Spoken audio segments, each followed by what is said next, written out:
Film to நேர் வெங்கடேசன் பணிவானக்கங்கள். பூனைக்குட்டி வெளியே வந்து விட்டது, கப்பு முக்கியம் பிகிலே அப்படின்னு விஜய் சொன்னதுக்கு விடை வந்து விட்டது அப்படின்னு தான் விஜய் ரசிகர்கள்லாம் கொண்டாடிட்டு இருக்காங்க.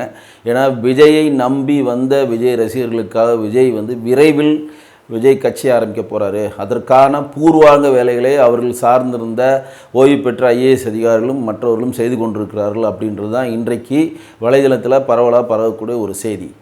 இப்போ வந்து ஒரு கட்சி ஆரம்பிக்கணும்னா அது கண்டிப்பாக அந்த கட்சி வந்து மாநில கட்சியாக தேசிய கட்சியான்னு முடிவு பண்ணணும்.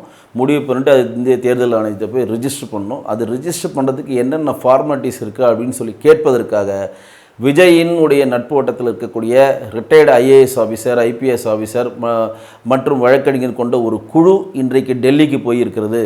ஸோ இதன் மேலும் இனிமேல் வந்து விஜய் வந்து உறுதி செஞ்சிட்டாரு, தான் வந்து ஒரு அரசியல் கட்சி ஆரம்பிக்க போகிறேன் அப்படின்றத உறுதி செஞ்சிட்டாரு. சரி, இப்போ இந்த அரசியல் கட்சிக்கு என்ன பேர் வைக்க போகிறாரு அப்படின்னா, ஏற்கனவே விஜயோடைய தந்தையாக இருக்கவருக்கும் விஜய்க்கும் சண்டை வந்ததுக்கு ஒரே காரணம், விஜயை கேட்காமல் விஜய் பேரில் ஒரு கட்சியை அகில இந்திய விஜய் மக்கள் இயக்கம் அப்படின்ற ஒரு கட்சியை வந்து டெல்லியில் போய் எஸ்.ஏ. சந்திரசேகரன் அவர் பதிவு பண்ணார். என்னை கேட்காம என் பேரை ஏன் யூஸ் பண்ணுறீங்கன்னு சொல்லி புசி ஆனந்த் பேச்சு கேட்டு விஜய் அவர்களும் விஜய் தந்தையார்களும் சண்டை போட்டு பேசிக்கொள்ளாமல் இன்றைக்கு வரை ஒரு மனஸ்தாபங்களோடு தான் அவங்க வாழ்ந்து கொண்டிருக்கிறார்கள். தன் மகன் தானே, தன் மகனை தான் தானே வார்த்தெடுத்தோம், தன் மகன் தானே தன் மகனை எப்படியாவது அரசியல் ரீதியாக வந்து முன்னுக்கு கொண்டு வரணும்னு அப்படி ஆசைப்பட்டு தன் மகன் தான் எது சொன்னாலும் கேட்பார். இன்றைக்கு வந்து விஜய் இன்றைக்கு உச்சத்தை தொட்டு மிகப்பெரிய ஒரு ஸ்டாராக இருப்பதற்கு நாம் தானே மூல காரணமாக இருக்கிறோம். ஸோ நம்ம சொல்கிறத விஜய் கேட்பான்னு ஒரு தப்பு கணக்கையை வந்து எஸ்ஏசி அவர்கள் போட்டதுனால் கேஸ் வாங்கி உட்காந்துட்டார். அதாவது எங்கேயுமே நடக்காத ஒரு விஷயம், தந்தை மேலே விஜய் அவர்கள் கேஸ் போட்டார். தந்தைக்காகவே அவர் ரசிகர்களுக்கெல்லாம் விஜய் கடிந்து கொண்டார். என்னுடைய பெயரையோ என்னுடைய கொடியையோ யாருன்னா யூஸ் பண்ணிங்கன்னா நான் கடுமையாக நடவடிக்கை எடுப்பேன்னு சொல்லிட்டு இப்போ அந்த கேஸ் என்ன நிலைமையில் இருக்குன்னு தெரில. இப்போ நான் சொன்னேன் பாருங்கள், விஜய்க்கு வந்து புதிய அரசியல் கட்சி ஆரம்பித்ததற்காக ஒரு குழு போயிருக்குன்னு. அந்த குழு வந்து எஸ்ஏசி அவர்கள் ரிஜிஸ்டர் பண்ண அகில உலக விஜய் மக்கள் இயக்கன்ற அந்த பெயர் இன்னும் உயிர்ப்போடு இருக்கிறதா அப்படின்னு பார்க்க போயிருக்கு. இதற்கிடையில் பார்த்திங்கன்னா விஜய் மக்கள் இயக்கம் போன வாட்டி, அதாவது போன பெண்கள்லாம் வச்சு ஒரு கூட்டம் போட்டாங்க. உங்களுக்கே தெரியும், புசி ஆனந்த் அவர்கள் தலைமையில் யார் யார் வந்து பெண்கள் அணியில் இருக்காங்களோ அவங்களாம் கலந்துட்டுருக்கப்ப அப்போ புசி ஆனந்த் அவர்கள் வந்து நேரடியாக சொன்னார், யாருமே இனிமேல் வந்து விஜய் மக்கள் இயக்கம்லாம் பப்ளிக்கிட்ட போய் பேசாதீங்க, தளபதி மக்கள் இயக்கம்னு பேசுங்க. இந்த பசங்க படத்தில் வருவாங்க பாருங்கள், ஒரு சின்ன பையன் சொல்லுவான், என்னை இனிமேல் எல்லாரும் கேப்டன் கேப்டன் கேப்டன்னு கூப்பிடணும். அதே மாதிரி இதில் தான் அவர் சொல்லியிருக்காரு, இனிமேல் நீங்கள் விஜய் மக்கள் இயக்கம்னு யார்கிட்டையும் சொல்லக்கூடாது, தளபதி மக்கள் இயக்கம் தான் சொல்லணும்னு சொல்லிட்டு ஒரு உறுதிமொழியை அன்றைக்கி கொடுத்தாங்க. தமிழ்நாட்டில் தளபதி அப்படின்னா டக்குன்னு யார் ஞாபகம் வரும்னா ரெண்டு விஷயங்கள் தான் ஞாபகம் வரும். உங்களுக்கு தெரியும், தளபதி படத்தில் நடித்த ரஜினி அவர்கள் ஞாபகம் வராரு. அடுத்து மாண்புமிகு முதலமைச்சர் திரு மு.க. ஸ்டாலின் அவர்களை அவங்க கட்சிக்காரங்கள் தளபதி என்று தான் அழைப்பார்கள்.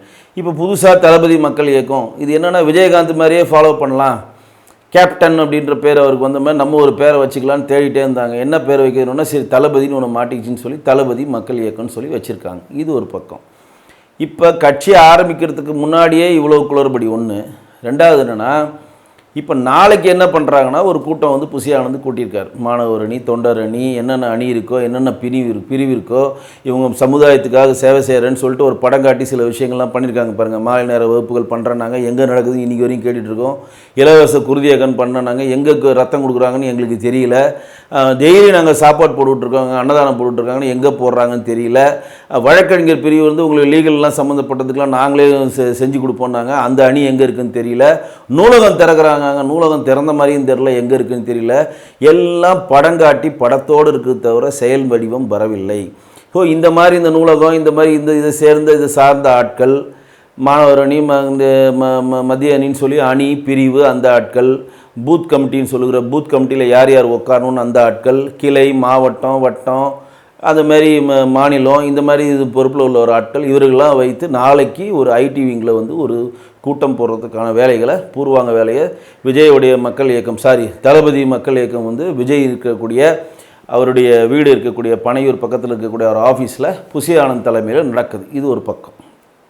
நாம் என்ன கேட்குறோம் அப்படின்னா, நீங்கள் இவ்வளோ அணி பிரிவை ஆரம்பிச்சிங்கன்னா முதல்ல நீங்கள் இயக்கத்தை ரெஜிஸ்டர் பண்ணி யார் தலைவர், யார் பொதுச் செயலாளர், யார் வந்து பொருளாளர், யாருக்கு வந்து துணைத் தலைவர், துணைச் செயலாளர், துணை பொருளாளர், யார் வந்து செயற்குழு உறுப்பினர்கள் இப்படியெல்லாம் நீங்கள் ஃபார்ம் பண்ண பிறகு தான் பொறுப்பே போட முடியும். யார் யாருக்கு வந்து ஒரு அணியின் பிரிவு தலைவர் இவர் தான், ஒரு ஒரு பிரிவின் தலைவர் இவர் தான் பூத் கமிட்டியெல்லாம் பார்த்துப்பார், இவர் தான் வந்து தேர்தலில் நாங்கள் நின்னனா எதிர்கட்சியோடு ஆலோசனை செய்வதற்கான குழு தலைவராக இருப்பார், இவர் தான் நாடாளுமன்ற குழு வந்து நாங்கள் ஜெயிச்சு போனால் நாடாளுமன்ற குழு தலைவராக இருப்பார், சட்டமன்ற எலெக்ஷன் நாங்கள் ஜெயிச்சோன்னா இவர் தான் சட்டமன்ற குழு தலைவராக இருப்பார், இவர் தான் கொறடாவாக இருப்பார். இதற்கெல்லாம் பேஸ் வந்து நீங்கள் ரிஜிஸ்டர் பண்ணக்கூடிய அந்த கட்சி. பிகில் கப்பு முக்கிய பிகில் அப்படின்றது ஈஸியாக சொல்லிடலாம், வாயில் ஈஸியாக அரசியலில் வடை சுட்டுடலாம்.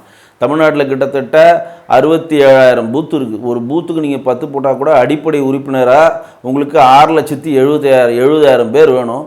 லோக்சபா எலெக்ஷன் இன்னும் மார்ச் மாதத்தில் அனௌன்ஸ் பண்ணுவாங்க, மே மாதத்தில் எலெக்ஷன் ஸ்டார்ட் ஆகிடும்.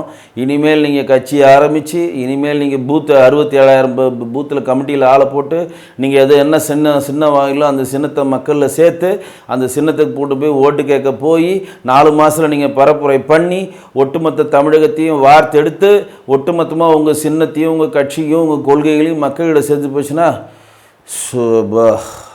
விடிஞ்சிரும். இதெல்லாம் நடக்கக்கூடிய காரியமா? அப்போ வருகிற நாடாளுமன்ற எலெக்ஷனில் தளபதி மக்கள் இயக்கம் நிற்பதற்கான பூர்வாங்க வேலை இருப்பதற்கான வாய்ப்புகள் இல்லை.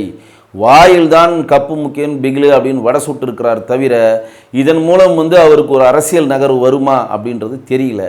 ஆனால் கூட இருக்கக்கூடிய புசியானந்த் பேச்சை கேட்டு தவறான முடிவுகளை நோக்கி திரு விஜய் அவர்கள் எடுத்துக்கொண்டிருக்கிறார்.